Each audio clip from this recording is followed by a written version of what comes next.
I'm ready to cut the borders for my brown bag mystery. Now, if you purchased border fabric, then the intention is to cut the length of the fabric and not short strips that you will be sewn together. So we're not cutting it from side to side, we're cutting the entire length of the fabric. Now, if you have one piece of fabric that's going to be your border and your binding, then I suggest that you cut your borders 7.5 inches. 7.5 plus 7.5 would be 15 inches. You're cutting two, my fabric is folded, so you're cutting 2 strips here and 2 strips here. So 15 and 15 would be 30 inches of your 40 usable inches. That leaves 10 inches that you can cut 2.5 inch border binding strips from the remainder of the fabric. I cut my binding strips at 2.25 inches, and you may have a little more than 40 inches. So you can adjust those measurements, but you can always cut 4 border strips 7.5 inches wide and 4 binding strips 2.5 inches wide from any 44-45 inch fabric once you've removed the salvage and the designer's names that are on the outside edge. Now in this case, I have a batik, and this is the A fabric from my quilt, so I'm going to use it as the border around the outside edge. I'm not going to use it as the binding because I have the same fabric that's my purple border that's on the inside edge of my quilt. So that will act as an inner border, and then I'll have an outer border and binding because I just happen to have more of that purple fabric. So I'm going to show you how I cut long strips, the length of the fabric, using the 2 ruler technique. So what I've done is I've taken my length of fabric and I took it to my ironing board and I pressed the entire thing. I made sure that my salvaged edges were lined up perfectly, and I pressed a nice crisp fold over on the right hand side and then 1 fold along the bottom. Now you might be comfortable folding it back again on itself so that you have a fold at this end and a fold at the opposite end. But when you do that, you have to be perfectly sure that this fold and the one at the opposite end are parallel to one another. If they're off just a little bit, then your strip will have a W to it. So I like to cut just 2 layers at one time. So it's really 4 layers of fabric because my fabric is folded salvage to salvage, and then I folded it once in half. So I'm cutting 2 border strips at one time. I have the Creative Grids 8.5 inch by 24.5 inch ruler, and that's why I'm cutting my strips 8.5 inches. Creative Grids makes another ruler that goes up to 12.5 inches, and I do own that one, but I think 8.5 is a nice size border on the outside edge of this quilt. So the first thing we need to do is remove the salvage edges. Even though there's nothing printed on here, there's still a salvage on batiks, and it's about 1/2 inch that we need to take off. So I'm going to line my ruler up with the fold, and I'm not lining up the edge of the ruler, I'm lining up the 1/2 inch line in this case. The reason that we do that is so that when you have your rotary cutter, you can start off of your fabric and roll onto it without grinding off the corner of your ruler. That not only distorts your ruler, but it also ruins your rotary blade. So you don't want to do that. So line up either the 1 inch line or the 1/2 inch line on the outside fold of your fabric. So now that I've got it lined up, I'm ready to trim this edge. And I'm right-handed, so I don't want to cut backwards. So I use what we call a 2 ruler technique. It can be any other ruler. In this case, I'm using the Quick Trim and Circle ruler in the extra large size. This is 4.5 inches wide by 24.5 inches long. It has the same holes drilled down the center, and it will do everything that your regular Quick Trim and Circle ruler will do. It's just a longer version of it and a wider version of it. One of the reasons I like this ruler is, well, it's my ruler, but it has those white lines that designate the center of the ruler, And in this case, that line is 2¼ inches from both sides. So I use this ruler to cut my binding because that's how wide I cut bindings for my quilts. So now I'm going to take this second ruler and line it up right against the first ruler that I put in place. This is my 8½ inch cut. This is going to trim my edge. I'm going to hold my 8½ inch ruler in place and slide this up to the other end of my cutting mat. I'm using a 24 by 36 inch cutting mat to cut this. Now you might have a narrower cutting mat and it works exactly the same on that. You just have to move a little bit more often. But if you have room for a 24 by 36, I highly recommend them because it makes your cutting much more efficient. So I'm lined up perfectly fine at the other end that you can't see right now. So I'm going to go ahead and put this ruler, adjust that. There we go. We're going to put this ruler right up against this one, and now I'm going to hold this one in place. So that's my cutting ruler. This is my measuring ruler. So now I can pick this one up and move it out of the way, and I'm ready to cut my strips. So I'm going to open my rotary cutter, and I'm going to put my hand at the base here. And I'm sorry about the shadows, but we're going to roll onto the fabric like this. And once I cross my fingertips, I'm going to pick my hand up and move it again. So that way I can cut all the way to the other end of the ruler. Now before I move that, I'm going to hold it in place, and I'm going to put my 8½ inch ruler back in place, make sure it's lined up, and now I can move this one out of the way. And this edge has already been trimmed. Okay? Now I need to cut an 8½ inch strip. So I'm going to go ahead and cut my 8½ inch strip. And then I'm going to take the ruler and move it over so that I can cut another 8½ inch strip. And I can see where my cut belongs right here. So I can line it up like that. Now, I can see where my ruler lines up, but if I want to check it, I can take my other ruler, turn it sideways like this, and see that it lines up on the 8½ inch line right there. And I could slide this up and down to check and make sure that it stays on the 8½ inch line and that this ruler is lined up properly. So now that I know it's in position, I'll move over, open my rotary cutter, and trim, move my hand, and trim. So now I have my two 8½ inch cuts made. Now, if I wanted to, I could go ahead and cut my binding out of this piece. But as I said, I'm going to use purple for my binding. But now I still have the rest of this length of fabric to cut. So how do I scoot it without distorting everything? This is the way I choose to do it. I turn my ruler, my nice wide ruler, sideways like this. Line it up so one of the lines is straight there. And then just take my pieces and fold them up like this. So I'm working around the camera here, but it should work just like this. So I can slide it until the cuts are back down here where I need them to be. So once I've folded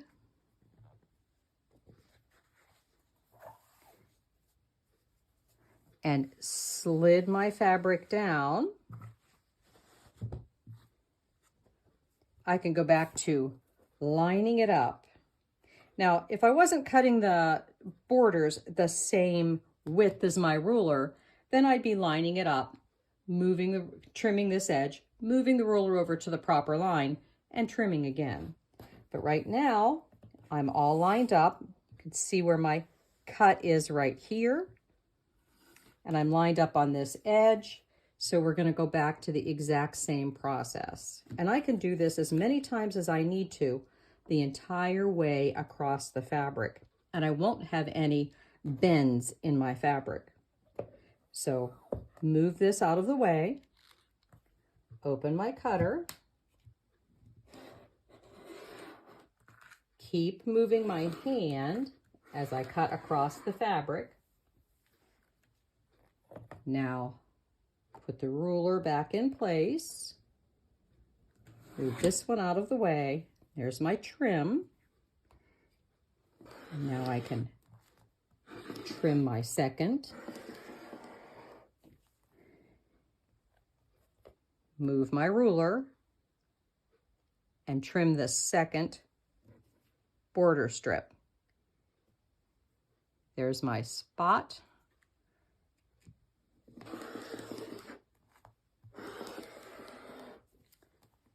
And now if I need to, I can turn it sideways. Fold my borders up over the edge. Grab onto my ruler and slide it down until I can cut all of the borders that I need for my quilt. So I'll just trim this last little bit and they'll be ready to put on my quilt.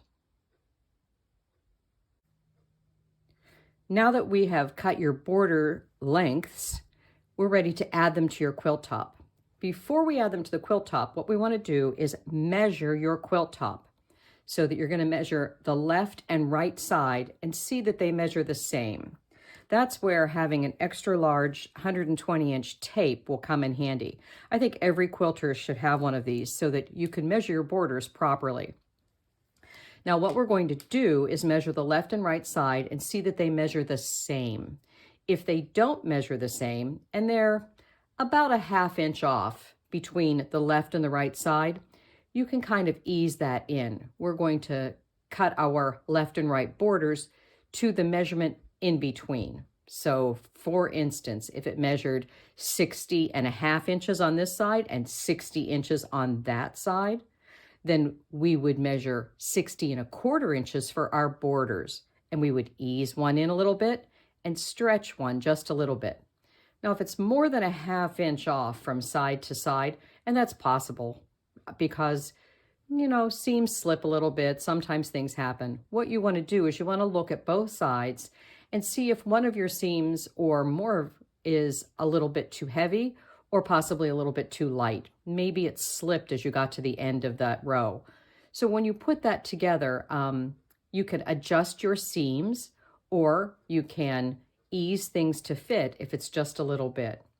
So measure the length of your quilt and then cut your borders the exact same size to fit the left and right side. Now, this is the upper left corner of my quilt. And this is where we have this square that's pieced in that makes the continuous border that's built right into your quilt top. If you're adding multiple borders to your quilt, and so you want to miter the corners on them, if you're going to do that, you might want to replace this side piece right here if you have enough of your fabric left. Because this, if you're going to miter a border, this should miter as well. So if you replace this piece and do a mitered border right here, then all of your miters will continue out. But the pattern was written for what I call log cabin borders, because this seam goes across right here, so our border seam will go next. Then the top and bottom border will go on as well. So that way our seams will stair step to the outside edge of the quilt. Now, you can also add your top and bottom borders exactly the same way that we're adding the left and right side. So once you have the left and right sides stitched onto your quilt, and when I put them on, I pin both ends and the middle, and then as many pins as I need in between. When you're sewing it on, remember, don't sew over those pins, take them out as you get there, and then press your seam towards the border. Now we're ready to remeasure the quilt, including the side borders, and cut the top and bottom border to fit. And once again, they should be the same measurement, and if they're not, there may be some adjusting that needs to be in the center of your quilt. So once you've got your borders on, you're ready for quilting and then binding, and your completed quilt will be finished. One thing the shop owners and I have learned over the years doing the Brown Bag Mystery is that all of you can be very creative with your leftover fabrics. We love seeing pieced corners and pieced borders and using the little corner clips that you have to add some interest to your borders. So I'm excited to see what you do.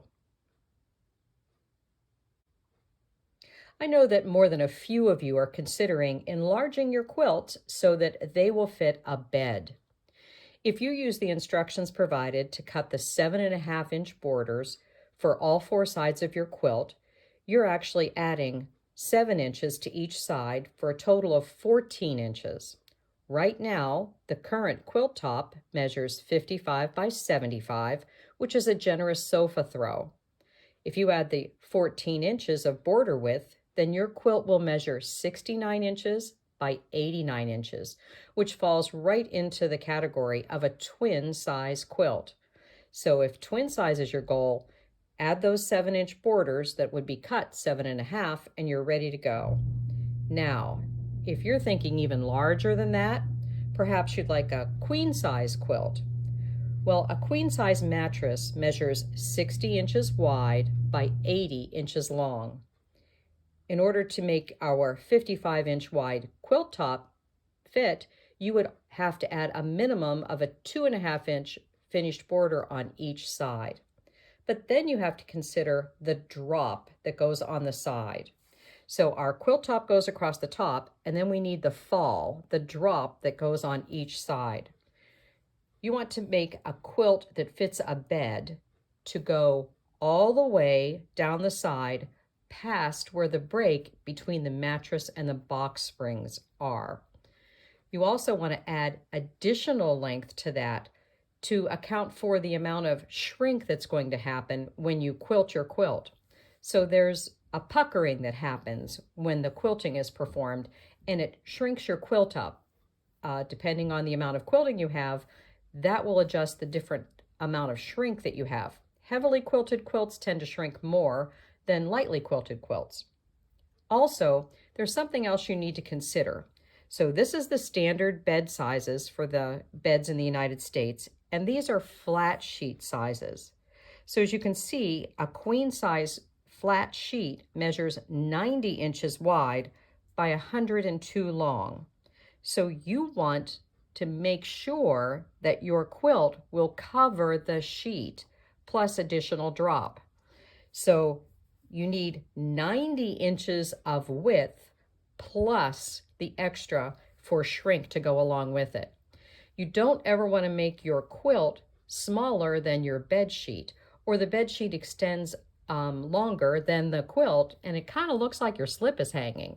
So when you calculate your drop, which on a thicker mattress might be as much as 16 inches, then you want to also add an additional, I like 4 inches to account for that shrink.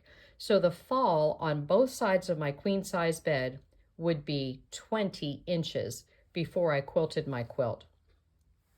One thing that I realized as I was finishing this quilt, I happened to toss it onto the king size bed in my guest room. If you take our quilt and turn it sideways and run the length of the quilt from side to side, that 75 inches is 1 inch shy of the king size quilt. So the border that's built right into our quilt would fit right here on the bed. You'll need to add border to compensate for your drop on all sides. That will fill in from the border to the top of the bed and all 3 sides. So if you'd like to make your quilt into a king size, you'll obviously need to purchase some additional border fabric, but try the quilt top on the king size bed going sideways. I can't wait to see everything that you come up with for your finished quilts. Make sure that you post photos of them to our page, because everyone has thoroughly enjoyed seeing your bags and seeing your pieces as they come along, and they can't wait to see what it looks like all put together. I hope you enjoyed the Brown Bag Mystery for 2022, and we hope to see you back in 2023. Thank you.